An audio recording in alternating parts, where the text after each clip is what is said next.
You can thank my daughters for that one. What does it say now?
Radio Free New Hampshire, the voice of the resistance. We're on TikTok, YouTube, Instagram.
Americans, before I begin, let me say this clearly.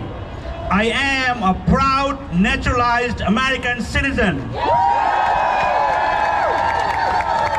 But even more meaningful than that, I am the father of 2 US-born children, ages 14 and 8, who wake up each day in a nation I once only dreamt of calling home. Fellow Americans, that said, thank you for being here. Thank you for standing up for democracy, and thank you for saying with courage and clarity, we do not kneel to kings. I stand before you today not just as an elected representative of the people, but as someone who has lived under an autocratic king. Questioning authority there didn't mean dissent. It meant danger. It meant exile. It meant silence. At the age of 9, I became stateless.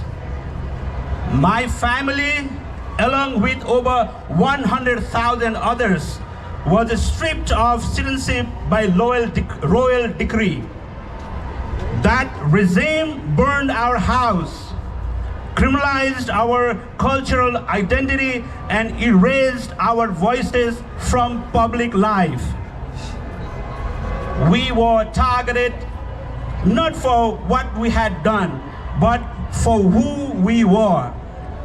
We spoke a different language, we wore different clothes, we believed in a different faith.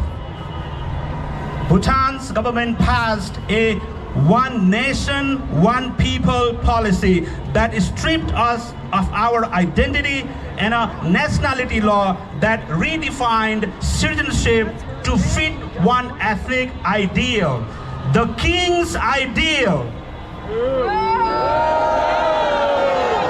Anyone who didn't conform became a threat, and so we were pushed out. This is how tyranny operates. It redefines belongings, then pushes those who don't fit.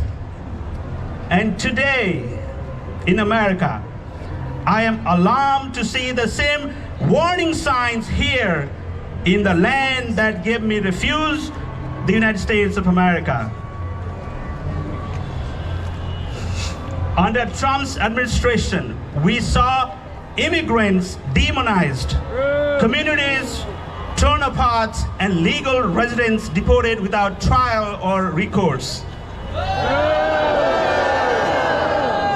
Some of them were Bhutanese Americans, people who lived here for decades, suddenly ripped from their lives and sent back to a country they fled as children.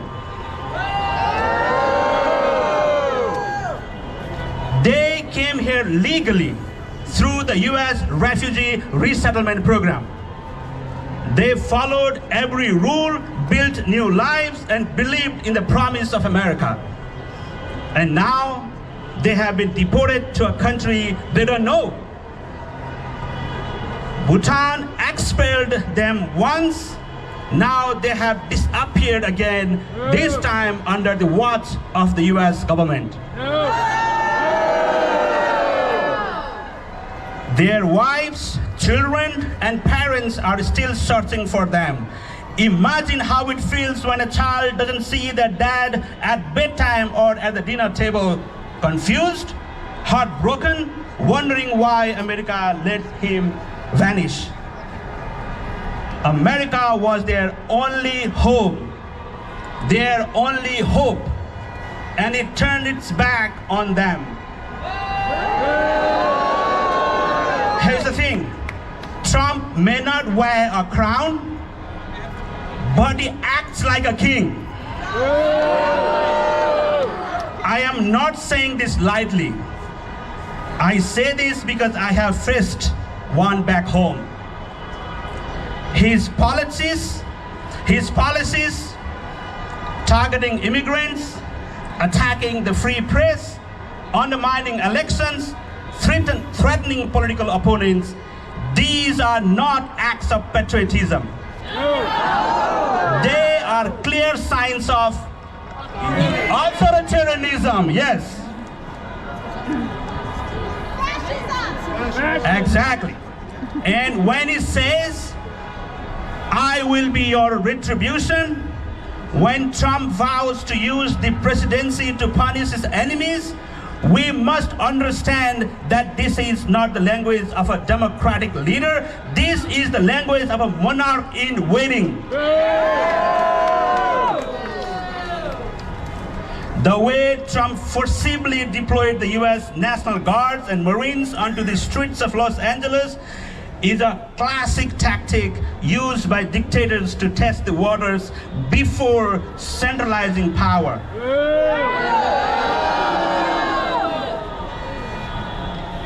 This country was built to reject kings. Our strength lies not in obedience, but in action. Not in fear, but in courage. Not in silence, but in truth. I'm here today because I refuse to be silent again.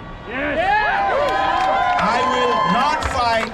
I will not let what happened to my people happen here again. And I will not let this democracy, our democracy, fall under the rule of a would-be king. To everyone listening and watching today, speak up, show up, vote, organize, resist. Here is the catch. Because the only thing more dangerous than a king is a people too afraid to stop one. No king, no tyrants, only liberty and justice for all. Thank you all.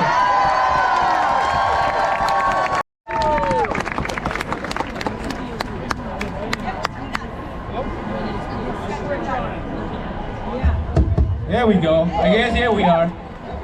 All right, folks. Well, good afternoon right now. My name is Sebastian Fuentes. It's not Sebastian Fuentes. It's Sebastian Fuentes.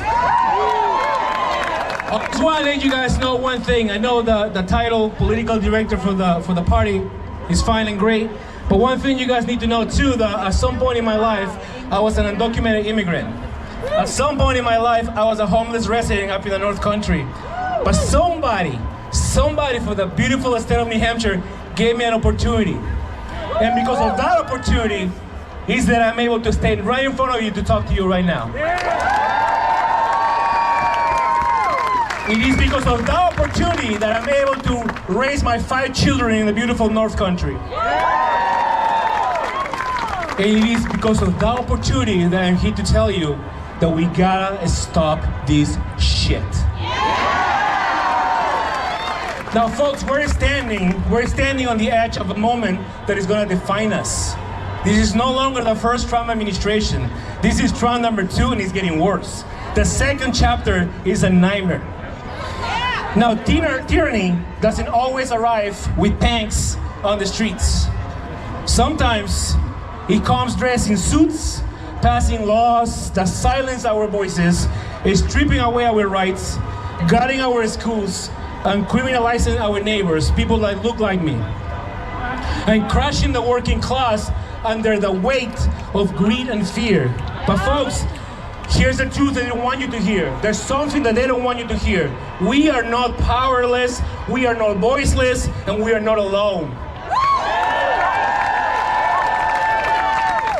Now, every protest sign we raise, every chant we shout, every step we take together, it matters. But protests are just the beginning. Marching is powerful, but what comes next is even more powerful. And this is where my job comes into place. Please run for office. Let's win elections. Let's rewrite the rules in that building. They used to hold us down.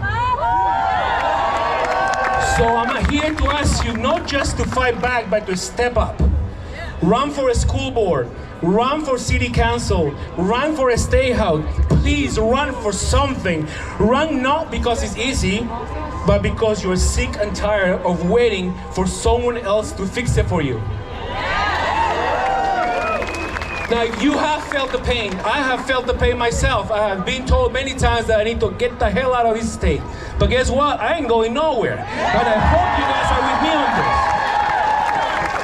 You have seen injustice. That makes you the most qualified person in this room, in this state, to run for something. We're not waiting for saviors anymore. We're building a new generation of fighters. I'm raising a new generation of fighters, and I'm hoping that all of you are also doing the same. From the picket line to the battle line. Oh, and to those in power who cling to cruelty, who fear our rights, we are coming for you, baby. We are not gonna go.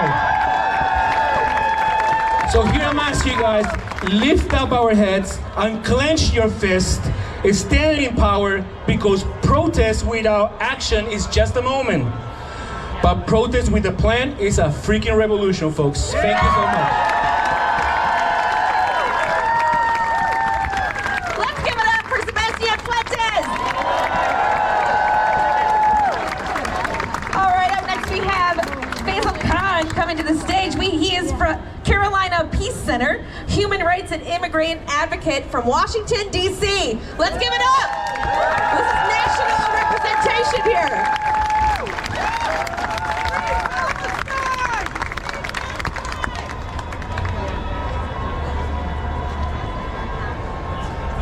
Concord! Testing. Concord, can you hear me? Concord, New Hampshire. If we're going to change this, we got to get louder, bolder, and stronger. Concord, are we ready? Are we ready to fight back? Are we ready to stand up for our Constitution? Are we ready to fight back for our children in this country? I can still hear you. I need you to be loud as you can to hear all the way back to Pennsylvania Avenue. Are we ready? All right, now we're talking.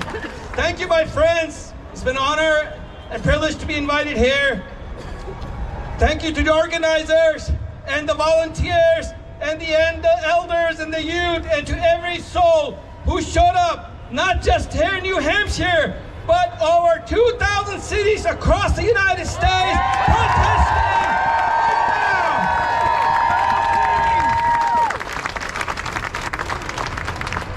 now. Today, this is not just a protest. It's a declaration, a line in the sand. We are standing together against the dictatorship and authoritarianism, against military presence on our streets, against lawlessness, against hatred, and for the United States Constitution and the democratic promise that belongs to all of us.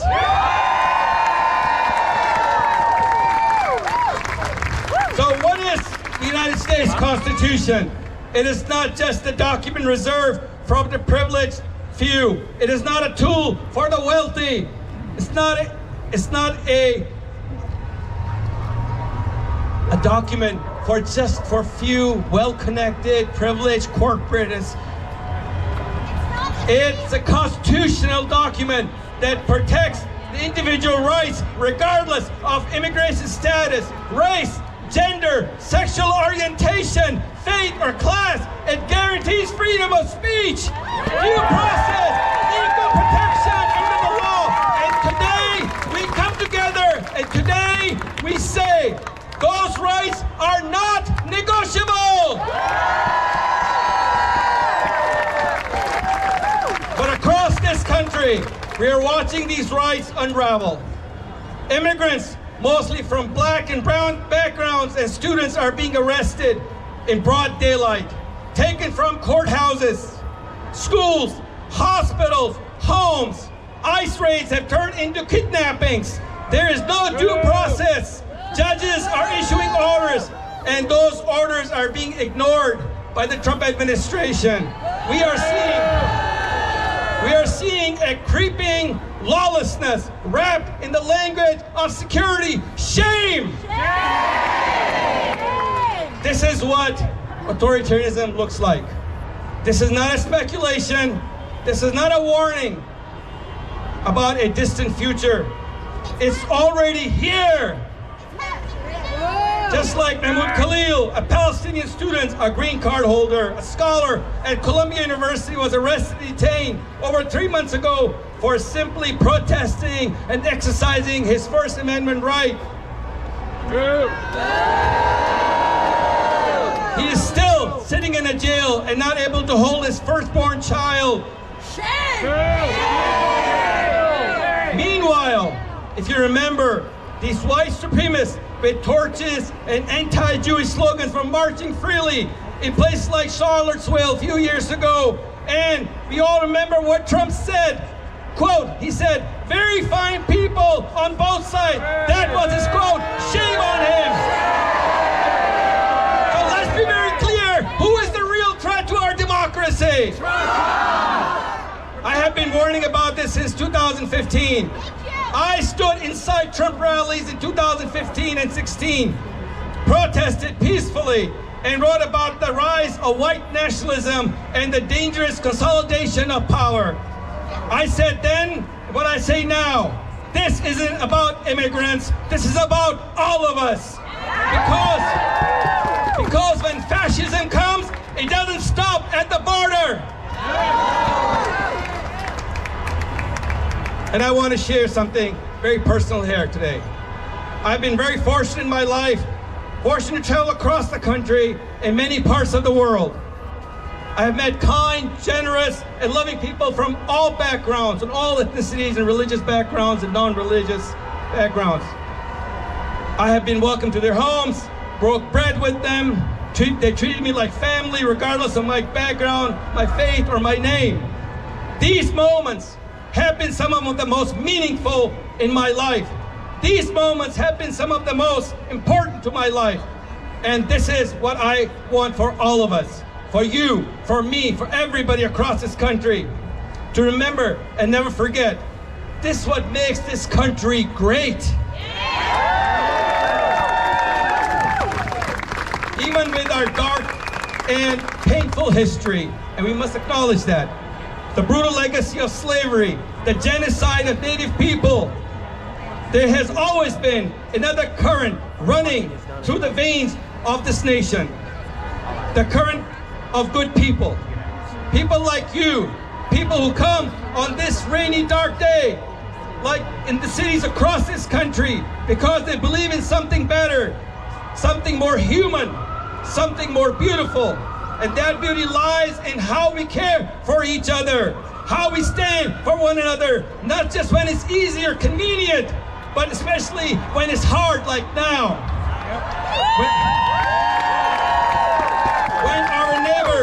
When our neighbors are under attack, when our friends are dehumanized, when people are targeted for their faith, for their race, for their gender, immigrant status, sexual orientation, or color of skin, that's when we must look one another in the eye, heart to heart, and say, you matter, I see you, and I got you!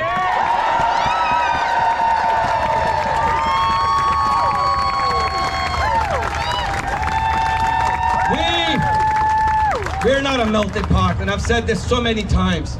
We are a beautiful mosaic, a stunning, sacred mosaic.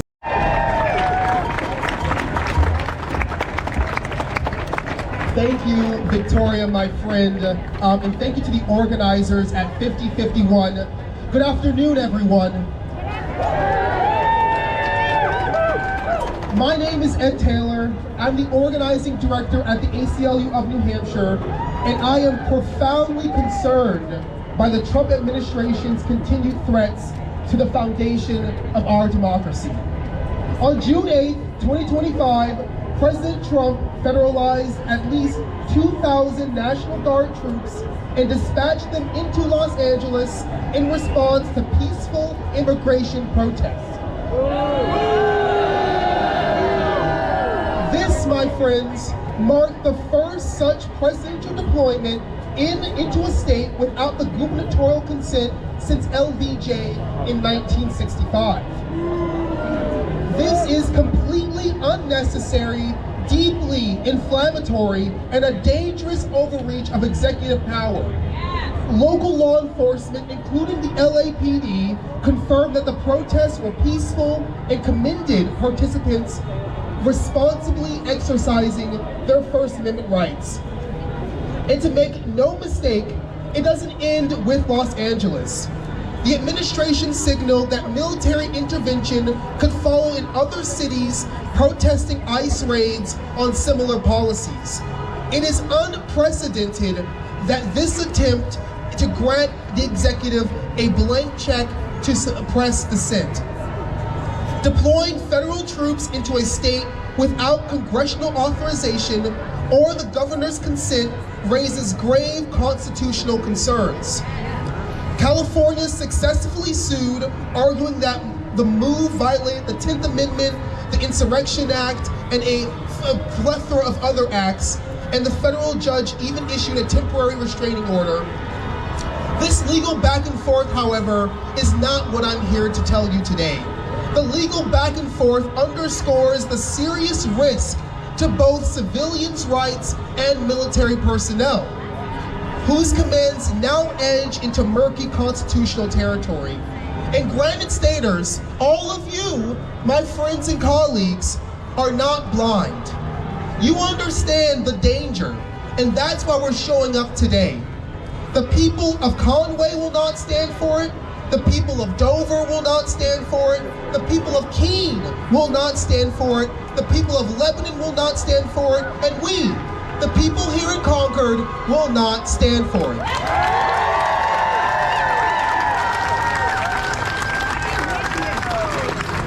This deployment disproportionately targets Black, Latino, and immigrant communities. It is by no accident. It reinforces a long legacy of racialized over-policing. Again, it is not just a policy misstep, it's a moral fissure. This administration is sending a message. The rights of certain communities are negotiable. The rights of certain communities are negotiable. The ACLU of New Hampshire and our affiliates will not back down. We will defend every neighbor's civil liberties, but we need your help. And we need Congress. Our federal representatives must launch oversight, refuse to fund any deployment that militarizes American streets, and defend the Constitution with courage. We face a moment of truth. Democracy is fragile, and its bedrock is the right to peacefully protest, free speech, and due process. We, as citizens, must act. It's time to stand up for the America we believe in. It's time to prove that certain communities' rights are not negotiable, that our rights stem from the same place, and if you dare take it away, you'll have to snatch it from our hands. Thank you.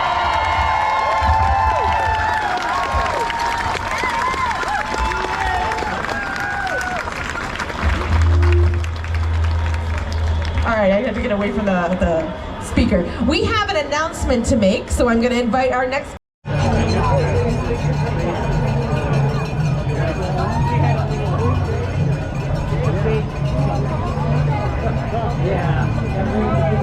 But I don't know him, I just know like where I see.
and aspirations. And we must protect that mosaic at all costs. This is just not a poetic metaphor, it's a moral imperative. Just look around you right now. Just look around you right now.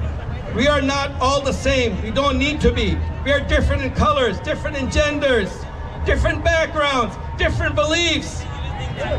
We may disagree on some things, but still, we choose to show up today. We choose to see humanity in one another. And in doing so, we reclaim our democracy.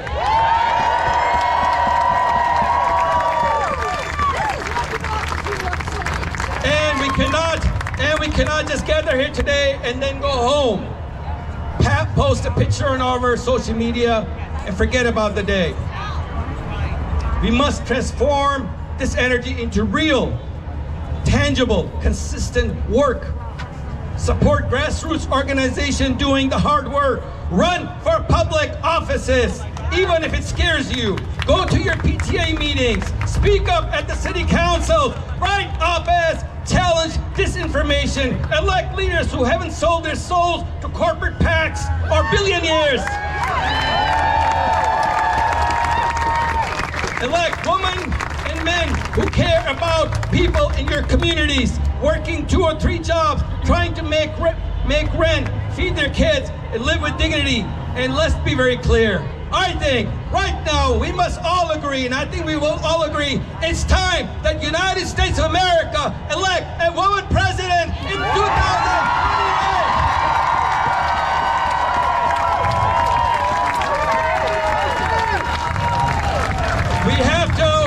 We have to check the track record of our elected officials for both parties. Not the party letter next to their name.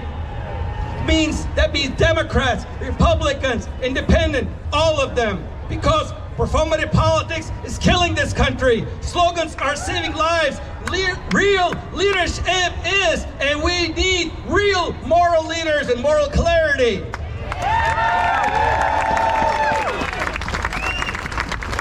And the truth is, our people are suffering in our communities. Nobody wants to be without a home, but people are sleeping in tents on sidewalks, living in their cars and vans, getting evicted from apartments they have lived for years. The cost of housing is unbearable. Healthcare is still unaffordable for a lot of Americans. Parents are skipping prescriptions because they cannot afford. Students are skipping college or dropping out because they cannot afford the tuition cost. Not because they're lazy, but it's unacceptable, it's too expensive, it's unaffordable now. Teachers are underpaid, that's shameful. Our schools are crumbling. Meanwhile, billionaires keep getting richer, they get the tax breaks, they get the subsidies, golden parachutes, while we get rising rents and debt and more anxiety. Shame. Speaking of teachers, they play such an important integral part in our education. I think it's about time that they get a really affordable salary. They should be getting paid over $65,000 a year minimum. So where's this all money going? Where's our money going? We're funding bombs. We're sending weapons to rogue regimes, to countries committing genocide, to governments bombing hospitals and refugee camps. That money could be rebuilding our bridges, our transit system, our school. That money could be paying nurses, construction workers, counselors, social workers, teachers, organizers who deserve more than thank you notes and hashtags. And this is something really important. This is really important. I want to be very clear. It is just not about Trump. Democrats, too, have failed us. Obama expanded ICE. Biden has funded weapons to use of genocide. It is not going to be honest, and we must be honest to ourselves. And we have to stop worshiping parties and start standing up for principles like justice, peace, and equality and equity for everybody. This is not a partisan issue. This is a moral issue, and we deserve better in America for everybody. We deserve leaders in these rallies, who would shake your hand, who look in your eye, who listen, really listen, and say, I'm here for you. I see your struggle. I've got your back. If they're not doing that, they're not your leaders. Plain and simple. Stop falling for speeches and hashtag and sound bites. Stop confusing charisma with courage. We need, moving forward, it is so essential and important right now. We need each other. We need to rise collectively, meaningfully, with purpose and humility. Because this isn't just about today, this is about tomorrow. This is about our children and our grandchildren. This is about the kind of world we want to leave them. We owe them more than slogans. We owe them a future rooted in truth, justice, equity, and love.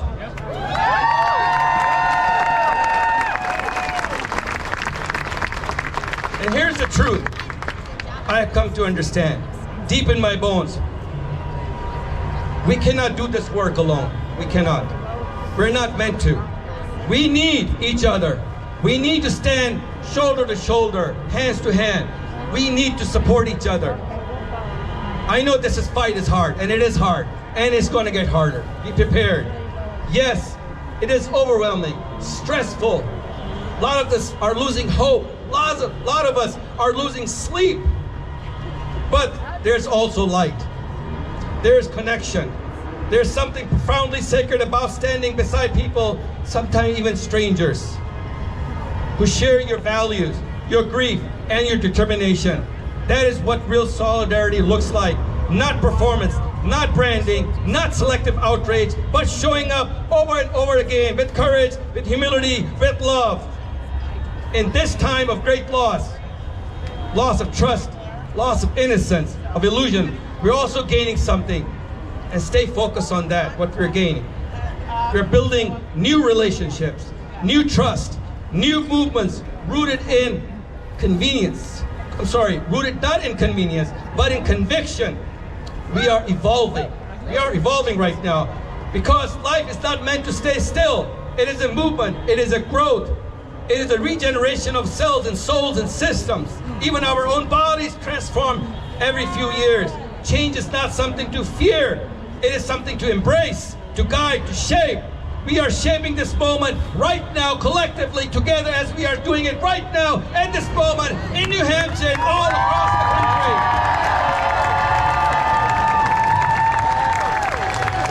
So, my dear fellow friends, brothers and sisters, here's my message to you. Everyone is here, and everyone who's listening, don't give up. Never give up. Not on yourself, not on each other, and not on the movement. Be a source of inspiration. Be a witness for truth. Be a reminder that hope is not naive, it is necessary. And that hope doesn't mean waiting for change. Hope means being the change. Building momentum, forging new paths, finding your people, and walking forward together, shoulder to shoulder. You may not know everyone marching beside you. You may never speak to them again. But when you look, eyes, and nod in the shared purpose, you will know this is what real community feels like. That is what real power looks like. The power is with us in the community, not on Pennsylvania Avenue. Finally, this fight is about our children. Please keep that in mind. It's about our children and their children.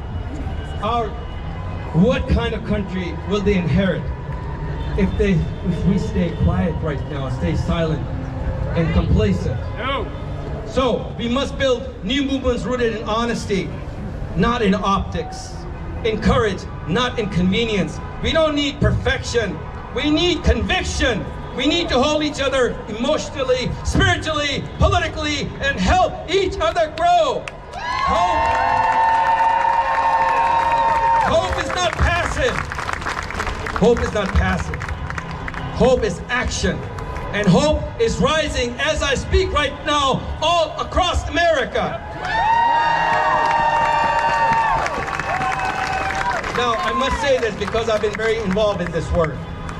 Last 20 months, as the genocide in Gaza has become more monstrous and the attacks on immigrant communities have gotten worse in our country. The resistance has become more courageous. People are saying, not in our name.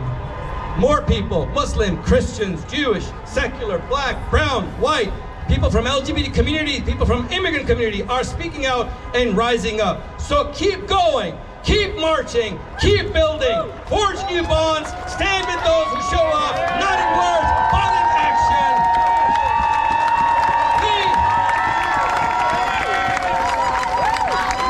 We are powerful, more powerful than any other dictator, more powerful than any other force. Our spirits, our human spirits, our truth, and our resilience, those are the real weapons to fight. And this movement, your movement right now, is about heart-to-heart, soul-to-soul connection. Maybe you don't know the name, as I said earlier, but like get to know people across you. Meet people, even if they disagree with you, even across the aisle, make that connection. It's absolutely necessary. This is not a connection. We got to talk to people and sit down and have a cup of coffee. That's the real connection.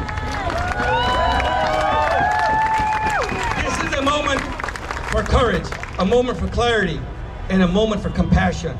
So, remember this please, as you go home today. When the children of the future ask, what did you do when democracy was dying? You will say, I stood up, I spoke out, I marched, I resisted, I helped rebuild this country, and love and justice for all.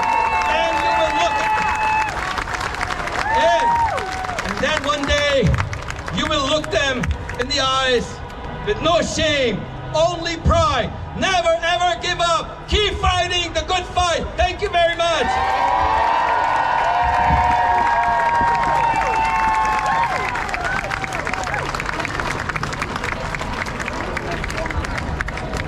Thank you so much, Faisal.